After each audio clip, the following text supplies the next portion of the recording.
महाभारत का युद्ध समाप्त हो चुका था। चारों ओर लाशें, धुआं और पछतावे की चीखें थीं। उसी युद्ध भूमि में पड़ा था एक ऐसा व्यक्ति जिसे लोग केवल षड्यंत्रकारी कहते हैं, शकुनी। लेकिन मरते समय शकुनी ने जो कहा वो था भविष्य का डरावना सच।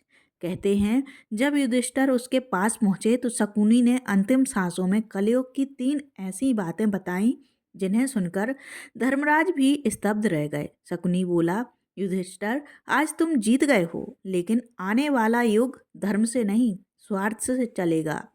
उस समय ये बातें केवल शब्द थीं, पर आज हम उसी सच को अपनी आंखों से जी रहे हैं। रिश्ते, राजनीति, धर्म, ज्ञान, सब कुछ शकुनी की भविष्यवाणी जैसा क्यों लगता है? क्या शकुनी केवल एक खलनायक था या फिर वह कलयुग को पहले ही देख चुका था? दोस्तों, युद्ध खत्म हो चुका था, कौरवों की पराजय हो चुकी थी और शकुनी मृत्यु शैया पर पड़ा था। शरीर टूटा हुआ था, पर आंखों में अजीब सी चमक थी, जैसे उसने हार नहीं, कोई बड़ा सत्य देख लिया हो। युधिष्ठिर उसके पास आए। मन में करुणा थी, पर भीतर कहीं सवाल भी। इतने चालें रचने वाला यह व्यक्ति आखिर आखिरी समय क्या सोच रहा होगा? तभी शकुनी ने धीमी आवाज में कहा, धर्मराज, तुम आज धर्म की जीत का उत्सव मना रहे हो, लेकिन आने वाला युग धर्म से नहीं, डर और लालच से चलेगा। उसकी बातों में न पछतावा था, न पश्चाताप। शकुनी जानता था कि उसका अंत हो गया है, पर जो युग आने वाला है उसमें लोग बिना युद्ध के ही एक दूसरे को पराजित करेंगे। वह बोला, कलयुग में शस्त्र नहीं होंगे, शब्द होंगे, और वही सबसे ज्यादा खून बहाएंगे। युधिष्ठिर चौंक गए। उन्हें पहली बार महसूस हुआ कि शकुनी केवल षड्यंत्रकारी नहीं, बल्कि मानव स्वभाव का गहरा ज्ञाता था। यही से शुरू होती है वह भविष्यवाणी जो आज हमारे चारों ओर सच बनकर खड़ी है। शकुनी ने युधिष्ठिर की ओर देखा और एक लंबी सांस लेकर कहा, धर्मराज, सतयुग और द्वापर में सत्य की पूजा होती थी, पर कलयुग में सत्य सबसे ज्यादा अकेला होगा। उसने बताया कि आने वाले समय में सच बोलने वाला व्यक्ति मूर्ख समझा जाएगा और झूठ बोलने वाला चतुर कहलाएगा। लोग सत्य का साथ इसलिए नहीं छोड़ेंगे कि वह गलत है, बल्कि इसलिए छोड़ेंगे क्योंकि वह लाभ नहीं देता। शकुनी बोला, कलयुग में सच को साबित करने के लिए प्रमाण देने पड़ेंगे, लेकिन झूठ बिना प्रमाण के ही स्वीकार कर लिया जाएगा। युधिष्ठिर यह सुनकर मौन रह गए, क्योंकि वे स्वयं सत्य के पथ पर चलने वाले थे। शकुनी आगे कहता है कि लोग अपनी सुविधा के अनुसार सच बदलेंगे। आज जो सही है वह कल गलत कहलाएगा। न्याय भी सत्य पर नहीं, ताकत और संख्या पर आधारित होगा। जो अधिक बोल सकेगा वही सही माना जाएगा। यह भविष्यवाणी सुनते समय युधिष्ठिर को लगा जैसे शकुनी किसी दूर के युग की नहीं, बल्कि मानव स्वभाव की बात कर रहा हो। आज जब हम देखते हैं कि सच बोलने वाला दबा दिया जाता है और झूठ फैलाने वाला लोकप्रिय हो जाता है, तो शकुनी की यह पहली चेतावनी डरावनी सच्चाई बनकर सामने खड़ी दिखाई देती है। शकुनी ने कह कराहते हुए युधिष्ठिर से कहा, धर्मराज, कलयुग में सबसे पहले अगर कुछ टूटेगा तो वो होंगे रिश्ते। उसने बताया कि आने वाले समय में लोग रिश्तों को प्रेम, त्याग या कर्तव्य से नहीं, बल्कि लाभ हानि के तराजू पर तौलेंगे। माता पिता बच्चों के लिए बोझ बनेंगे, भाई भाई के दुश्मन बनेंगे, और मित्रता भी तब तक चलेगी जब तक उससे कुछ पाने की उम्मीद रहेगी। शकुनी बोला, जहाँ स्वार्थ खत्म वहाँ संबंध भी खत्म। युधिष्ठिर की आंखें नम हो गईं, क्योंकि महाभारत स्वयं रिश्तों के टूटने की कहानी थी। शकुनी ने आगे कहा कि लोग अपनों से ज़्यादा अजनबियों पर भरोसा करेंगे, क्योंकि वहाँ अपेक्षाएं कम होंगी। विवाह भी धर्म नहीं, सौदा बन जाएगा, जहाँ प्रेम से ज़्यादा पद, पैसा और प्रतिष्ठा देखी जाएगी। शकुनी की यह बात सुनकर लगता है जैसे वह आज के समाज का चित्र खींच रहा हो, जहाँ रिश्ते निभाए नहीं जाते, मैनेज किए जाते हैं। युधिष्ठिर ने पहली बार समझा कि युद्ध तो समाप्त हो गया है, लेकिन रिश्तों का युद्ध कलयुग में और भी भयानक रूप लेगा। यही वजह है कि शकुनी की यह दूसरी भविष्यवाणी आज हमारे घर घर में सच होती नजर आती है। शकुनी ने कांपती आवाज में युधिष्ठिर से कहा, धर्मराज, कलयुग में लोग धर्म को जिएंगे नहीं, दिखाएंगे। उसने बताया कि आने वाले समय में धर्म आत्मा की शुद्धि का मार्ग नहीं रहेगा, बल्कि पहचान और लाभ का साधन बन जाएगा। लोग माथे पर तिलक लगाएंगे, हाथ में माला होगी, पर मन में छल और द्वेष भरा होगा। शकुनी बोला, कलयुग में मंदिर, तीर्थ और प्रवचन बढ़ेंगे, लेकिन करुणा, सत्य और क्षमा घटती जाएगी। युधिष्ठिर यह सुनकर भीतर से कांप उठे, क्योंकि वे जानते थे कि धर्म केवल कर्म से जीवित रहता है, प्रदर्शन से नहीं। शकुनी ने आगे कहा कि लोग धर्म का उपयोग दूसरों को नीचा दिखाने, डराने और बांटने के लिए करेंगे। जो ज़्यादा चिल्लाएगा वही ज़्यादा धार्मिक कहलाएगा। आस्था शांत नहीं रहेगी, आक्रामक हो जाएगी। आज जब हम देखते हैं कि धर्म के नाम पर नफरत फैलती है और पाप को भी आस्था का आवरण दे दिया जाता है, तो शकुनी की यह तीसरी बात भयानक सच्चाई बनकर उभरती है। शकुनी की दृष्टि में यही कलयुग का सबसे बड़ा छल था, धर्म का अपमान। धर्म के नाम पर शकुनी की बातें सुनकर युधिष्ठिर का हृदय व्याकुल हो उठा। वे कुछ क्षण मौन रहे, फिर भारी स्वर में बोले, मामा शकुनी, अगर सत्य दब जाएगा, रिश्ते स्वार्थी हो जाएंगे और धर्म केवल दिखावा बन जाएगा, तो क्या कलयुग में धर्म पूरी तरह नष्ट हो जाएगा? यह प्रश्न केवल युधिष्ठिर का नहीं था, बल्कि आने वाले हर इंसान का था।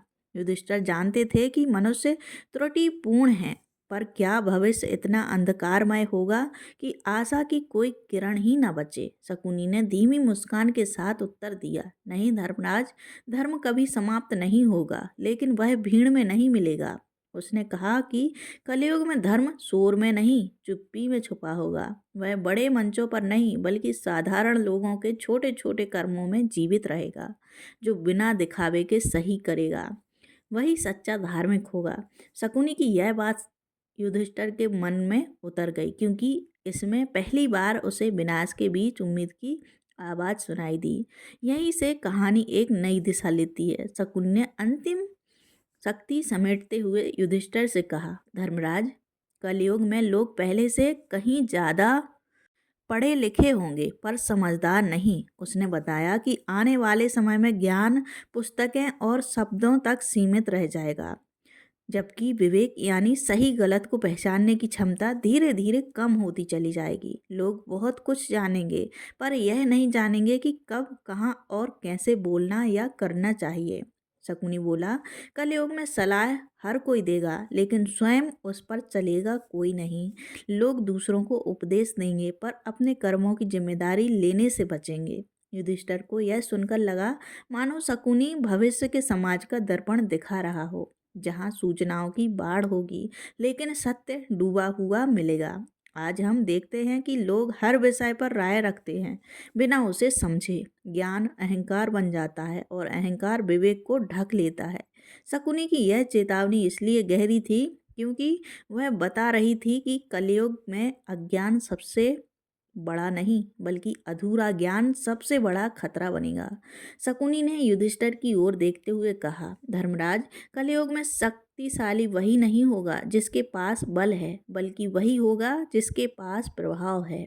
उसने बताया कि आने वाले समय में ना तो बाहुबल और ना ही शौर्य सबसे बड़ा हथियार रहेगा, बल्कि वाणी, छवि और प्रभाव ही युद्ध जिताएंगे। जो लोगों की सोच को मोड़ सकेगा, वही राजा कहलाएगा।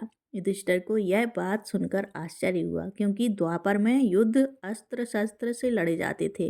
शकुनी बोला, कलयुग में युद्ध मैदान में नहीं, मन में लड़े जाएंगे। अफवाहें सत्य से ज्यादा तेज फैलेंगी और भीड़ विवेक से नहीं, भावनाओं से चलेगी। जो डर और लालच को सही ढंग से भुना लेगा, वही विजेता बनेगा।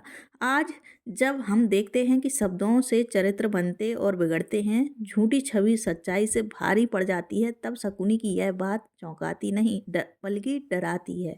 क्योंकि इस युग में तलवार नहीं, सोच को काबू में करने की शक्ति सबसे खतरनाक अस्त्र बन चुकी है। शकुनी ने धीमे स्वर में कहा, धर्मराज, कलयुग में सबसे दुखद बात यह होगी कि करुणा को कमजोरी समझा जाएगा। उसने बताया कि जो व्यक्ति दया दिखाएगा उसे मूर्ख कहा जाएगा, जो क्षमा करेगा उसे कमजोर माना जाएगा। लोग कठोरता को बुद्धिमानी और संवेदनहीनता को मजबूती का नाम देंगे।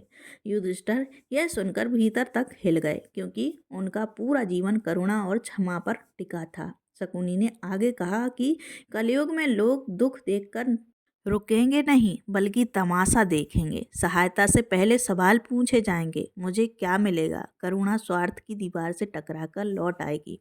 आज जब हम पीड़ा को स्क्रीन पर देखकर आगे बढ़ जाते हैं, किसी के दर्द पर हंस देते हैं या उसे नज़रअंदाज कर देते हैं, तब शकुनी की यह चेतावनी और भी सच्ची लगती है।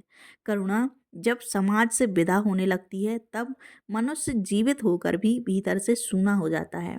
शकुनी जानता था, जिस युग में दया नहीं, वहाँ धर्म केवल शब्द बनकर रह जाता है। शकुनी ने अंतिम बार आंखें खोली और युधिष्ठिर से कहा, धर्मराज, कलयुग को कोई दैत्य या असुर नहीं बिगाड़ेगा, उसे बिगाड़ेगा स्वयं मनुष्य। उसने बताया कि लोग अपने ही स्वार्थ, अहंकार और सुविधाओं के लिए नियम बदलेंगे, सत्य को मोड़ेंगे और फिर उसी अंधकार को भाग्य कहकर स्वीकार कर लेंगे। शकुनी बोला, लोग अपने कर्मों का बोझ नहीं उठाना चाहेंगे, इसलिए दोष समय, व्यवस्था और दूसरों पर डालेंगे।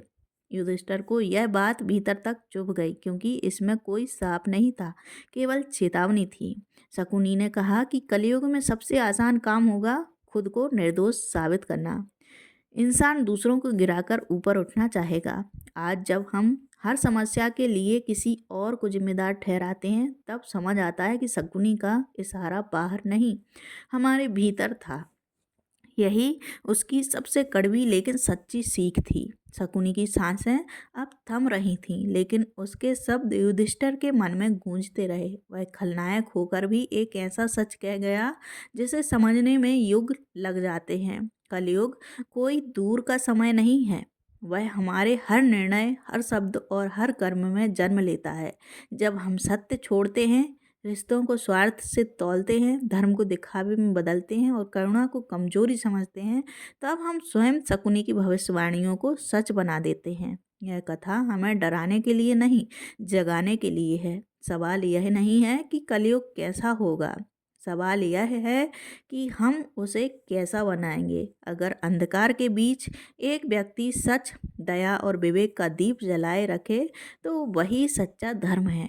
हम अब निर्णय हमारे हाथ में है, भीड़ का हिस्सा बनना है या उदाहरण बनना है। अगर यह कथा आपको सोचने पर मजबूर कर गई हो, तो वीडियो को लाइक करें, अपनी राय कमेंट में लिखें और ऐसे ही रहस्य व ज्ञान से भरी जानकारी के लिए चैनल को सब्सक्राइब जरूर करें, क्योंकि अगली कथा शायद आपकी ज़िंदगी से जुड़ी हो। धन्यवाद। जय श्री कृष्ण। राधे राधे।